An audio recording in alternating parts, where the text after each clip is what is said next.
Hello நண்பர்களே, வணக்கம். நான் உங்கள் பிரியா. நம்ம இன்றைக்கி பார்க்க போகிற பதிவு என்ன அப்படின்னு பார்த்தீங்கன்னா, நாளைக்கு வைகுண்ட ஏகாதசி வருது. உங்கள் எல்லாருக்குமே தெரியும். ஸோ அதுக்கான ஒரு பரிகாரம் என்ன செய்யலாம், நம்மளுக்கு பண விரயமாகிறது, அப்புறம் பணமே கையில் நிற்காமல் போகிறது, இந்த மாதிரி பிரச்சனைகளுக்கெல்லாம் இது ரொம்பவும் கைமேல் பலன் கொடுக்கும். ஸோ அது என்னன்னு சொல்லிட்டு நம்ம இந்த பதிவில் பார்க்கலாங்க. அதுக்கு முன்னாடி நீங்கள் இந்த பதிவை பார்க்கக்கூடிய உங்களுக்கு பெருமாளையோ இல்லை மகாலட்சுமி தேவியோ பிடிக்கும் அப்படின்னா மறக்காமல் ஓம் நமோ நாராயணா இல்லாட்டி ஓம் மகாலட்சுமி தேவியே போற்றிங்கிறத நம்மளோட கமெண்ட் பாக்ஸில் கமெண்டாக போஸ்ட் பண்ணுங்கள். அதே மாதிரி நம்ம சேனலை நீங்கள் இன்னும் சப்ஸ்கிரைப் பண்ணாமல் பார்த்துருந்தீங்க அப்படின்னா மறக்காமல் சப்ஸ்கிரைப் பண்ணி நம்ம சேனலுக்கு சப்போர்ட் பண்ணுங்கள். இப்போ வாங்க நம்ம பதிவுக்குள்ளே போகலாம். நாளைக்கு உங்கள் எல்லாருக்குமே தெரியும், வைகுண்ட ஏகாதசி, சொர்க்கவாசல் திறக்கிறது தொடங்குது. இன்னைக்கு சாயங்காலமே அது தொடங்கிடுது. ஸோ அதனால் நிறைய பேர் விரதம் இருக்கிறவங்க இன்றைக்கி நைட்டே கோயிலுக்கு போயிட்டு விடிய காலம் 4 மணி அளவில் எல்லா பெருமாள் சன்னதியிலையுமே நாளைக்கு அதிகாலை சொர்க்கவாசல் திறப்பாங்க.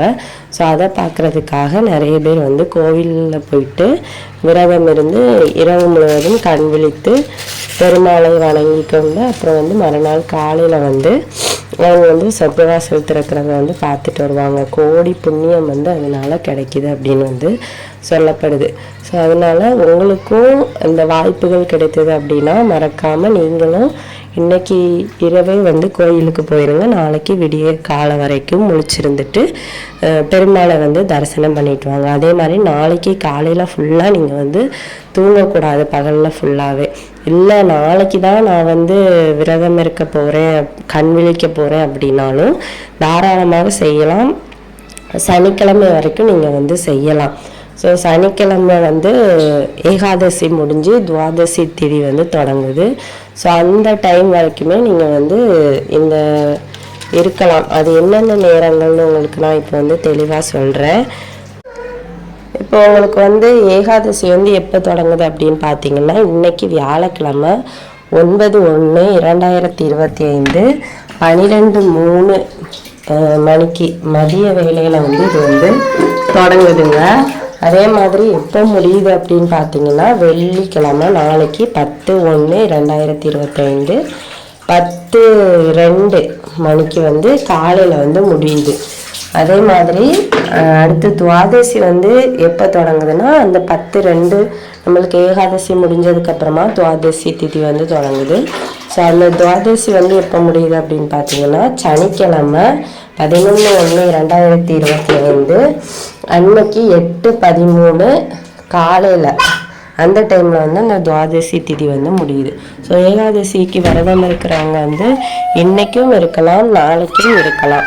ஸோ ஒன்றும் பிரச்சனை கிடையாது. இந்த துவாதசி திதி தொடங்குறது வரைக்கும் நீங்கள் விரதங்கள் இருக்கலாம். இதாங்க டைமு, குழப்பிக்காதீங்க போட்டு. ஸோ நாளைக்கு நீங்கள் உங்கள் வீட்டில் என்ன செய்யலாம் அப்படின்னு பார்த்தீங்கன்னா, கோயிலுக்கு போகலை அப்படிங்கிறவங்க வீட்டில் இந்த பரிகாரத்தை செய்யலாம். நாளைக்கு நீங்கள் வீட்டில் செய்யவே கூடாத ஒரு விஷயம் ஒன்று இருக்குது.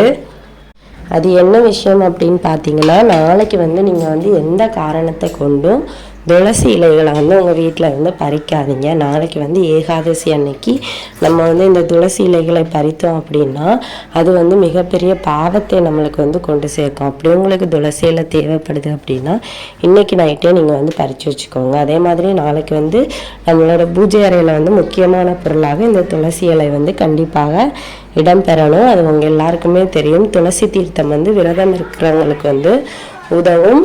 ஸோ அதனால தான் சொல்கிறேன், துளசி தண்ணியை குடித்து துளசி இலைகளை சாப்பிட்டு நீங்கள் விரதம் இருக்கலாம். அதுக்காக நாளைக்கு துளசி முக்கிய பங்கு வைக்கும் உங்களோட விரதத்தில். நாளைக்கு வெள்ளிக்கிழமை இந்த ஏகாதசி வர்றது மிகவும் சிறப்பு. வெள்ளிக்கிழமை உங்கள் எல்லாருக்குமே தெரியும், மகாலட்சுமி தாயாருக்கும் சுக்கிர பகவானுக்கும் உகந்த நாள். அதே மாதிரி நாளைக்கு ஏகாதசிங்கிறதுனால பெருமாளுக்கும் அது உகந்த நாள். இப்படி எல்லா தெய்வங்களோட அருளும் உங்களுக்கு நாளைக்கு கண்டிப்பாக கிடைக்கும். ஸோ அதனால் நீங்கள் இந்த நாளை தவற விட்டுறாதீங்க. இதுக்கு நீங்கள் என்ன செய்யணும், என்ன பொருட்கள் தேவை அப்படின்னு பார்த்தீங்கன்னா, ஒரு பச்சை நிற துணி பச்சை நிற துணி வந்து தேவை. பச்சை நிற துணி கிடைக்கல அப்படின்னா கடையில் போய் வாங்கிக்கோங்க. நவகிரகத்துக்கு உள்ள துணிகள்லாம் இருக்கும். ஸோ அந்த துணியில் ஒரு துண்டு மட்டும் போதும், ஒரு துண்டு துணி. அதில் வந்து துளசியில வைக்கணும். அது வந்து நீங்கள் வந்து கடையிலேருந்து வாங்கி வைங்க, இல்லை கோவிலில் கிடைக்கக்கூடிய துளசியிலையாக இருந்தாலும் சரி. வீட்டில் இருந்து மட்டும் கண்டிப்பாக பறிக்கக்கூடாது.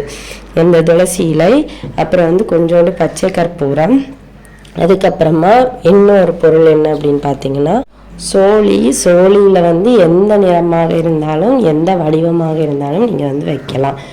அதுக்கப்புறமா இந்த சோழி வந்து நம்மளுக்கு எதுக்கு வைக்க சொல்கிறோம் அப்படின்னா, இந்த சோழி தான் நம்மளோட அந்த பண பிரச்சனை, பண விரயம், அப்புறம் வந்து இந்த கடன் பிரச்சனை இதெல்லாம் தீர்க்கிறதுக்கு வந்து பயன்படுத்தப்படுது. ஸோ அதனால் அந்த சோழிக்கு வந்து நாளைக்கு வந்து முக்கிய பங்கு இருக்குது. ஸோ அதனால் ஒரு சோழினால இல்லை, ஒரு பொருள் இல்லைங்க 2 பொருள் இல்லைங்க, நான் என்ன பண்ணுறதுன்னா இருந்துனா மட்டும் செய்யுங்க, இல்லாட்டி செய்யாதீங்க. கண்டிப்பாக இந்த 3 பொருட்களும் ரொம்பவும் தேவை. ஸோ அதனால் 3 பொருட்களையும் வைத்து தான் இதை செய்யணும். இதை வச்சுட்டு அதுக்கப்புறமா நீங்கள் வந்து இதை வந்து ஒரு மூட்டை போட்டு கட்டி நீங்கள் வந்து இதை வந்து பெருமாளோட பாதத்தில் வந்து வச்சுருங்க. உங்களோட வேண்டுதல்கள் என்ன இருக்குதோ அதை வந்து சொல்லிவிட்டு நீங்கள் வந்து வச்சிடலாம்.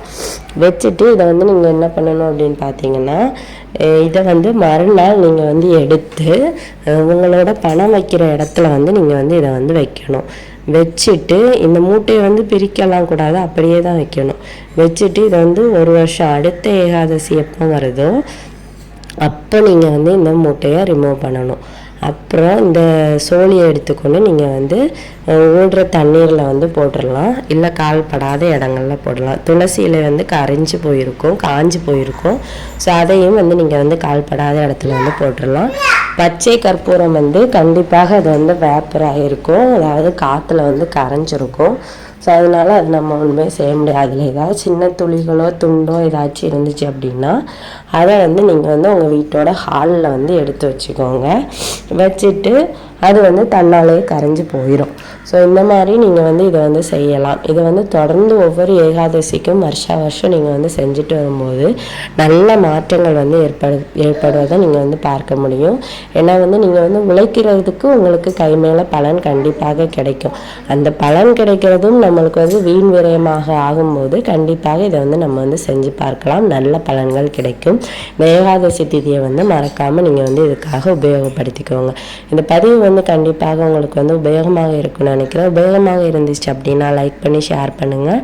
மறக்காமல் நம்மளோட சேனலை சப்ஸ்கிரைப் பண்ணி வச்சுக்கோங்க. இந்த வீடியோவின் முழு பதிவை பார்த்ததற்கு மிக்க நன்றி.